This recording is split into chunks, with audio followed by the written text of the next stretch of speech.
تفاصيل وفاة حمودي ابن التيك توكر العراقي أبو جنة الموصلي بعد أيام من دخوله العناية المركزة. إنا لله وإنا إليه راجعون. أهلا وسهلا بحضراتكم.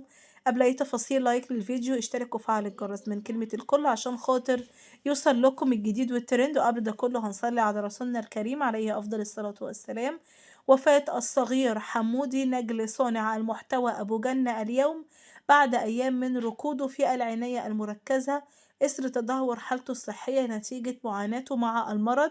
وأعلن أبو جنة نبأ الوفاة عبر صفحته الشخصية مؤكدا رحيل صغيره على الرغم من تلقيه العلاج ومتابعته الطبية داخل المستشفى خلال الأيام الماضية. أبو جنة الله يصبره ويربط على قلبه، يعد واحد من أبرز صناع المحتوى في الموصل والعراق، وهو أيضا صاحب مطعم للمسكوف يحظى بشهرة واسعة على المستوى البلاد.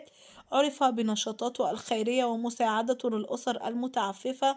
فيما خلف خبر وفاة صغيره موجة حزن كبيرة جدا جدا. ربنا يا رب يصبره يا رب، اللهم أمين يا رب. وصغيره طير من طيور الجنة، ربنا يا رب يرحمه برحمته الواسعة ويصبرهم على فراقه. ده الفيديو مع حضراتكم ومع